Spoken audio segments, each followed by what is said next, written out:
We have Panneerselvam Madanagopal, CEO of MeitY here. First of all, congrats for the new role as CEO of MeitY, and we are looking forward what you are doing for the MeitY anyway. So could you please elaborate the specific strategies and initiatives you are looking forward for the MeitY? Thank you so much, and I am super excited to see the Kerala startup ecosystem grow from to newer heights. From a MeitY perspective, we have three clear agenda. One is we will continue to nurture and be the custodian of growth for tech startups in the Indian ecosystem, and while going forward, we may choose to create more niche spaces within the tech, for deep tech for that matter. We will choose to specifically areas that where other investors or other communities may not be very excited about. We would wait to do for more strategic in nature, more long-term returns, and more product-driven companies. That's the first one. Second objective is to drive the and broad base the whole growth of tech startups in the Tier 2 and Tier 3 cities. As I just mentioned, we have to make this technology accessible and available for a wider audience and improve the quality of life of people across the country. So that's something which we are very, very focused on. And the third one is we need to look at how this whole technology piece can actually now not only serve India as a nation but also serve certain global markets, because we have the capability of innovating in a very frugal manner.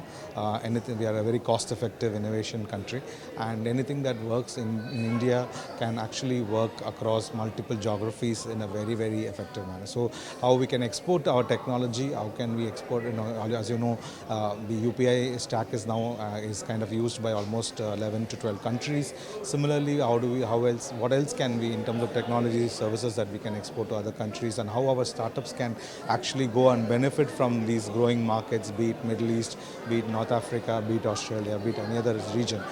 We are going to facilitate a global outlook for our startups. But how we can ensure that inclusivity for the startups that are also working in various sectors and geographically, as you rightly mentioned, how is that inclusivity ensured from MeitY's part? Okay. So inclusive. See, when I say startup, the merit first comes first. The merit of the idea, the power of ideas, and then the ability to build something is very, very important.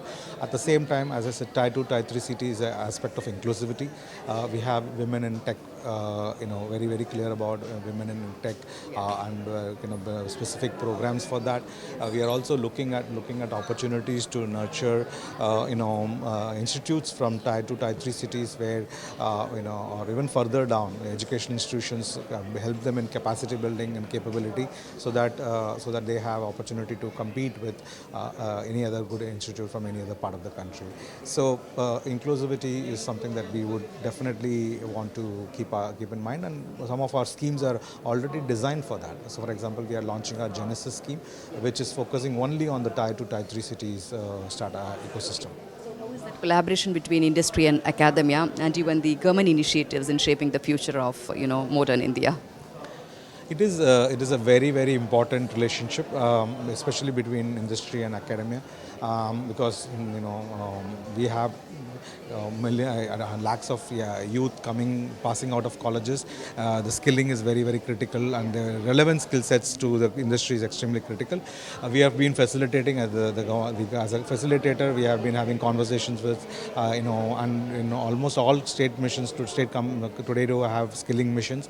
So there's a significant amount of, like, for example, Kerala has ASAP, which is very, very important. So skilling is something that is critical, and we are very happy to facilitate that. And when it comes to corporates, again, MeitY has a very robust program in making customer connects for our startups. So we believe that when startups have customers and when they are building businesses, investors will run after them. So our focus is to enable them as successful companies and investable companies, so that they are actually in a much more stable growth path. Your experience in market and consumer side, and being a CEO of MeitY, your role is really, really big. And what is your word to the startups working in Indian ecosystem?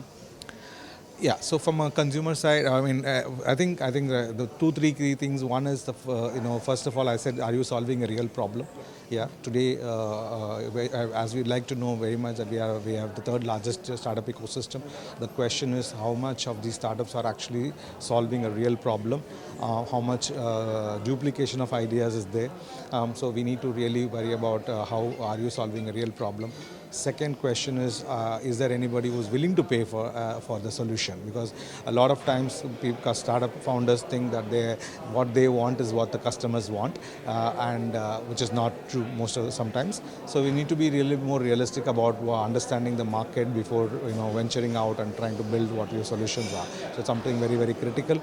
And third is the solution scalable, right? So these are the three things that I always look up for, and encourage startup founders to solve more Indian problems for the Indian consumers in the Indian context, because we are a nation of 1.45 billion people. We have a lot of challenges in the mobility space, a lot of challenges in the energy space, a lot of and look at Cochin, Trivandrum. We have fantastic beaches.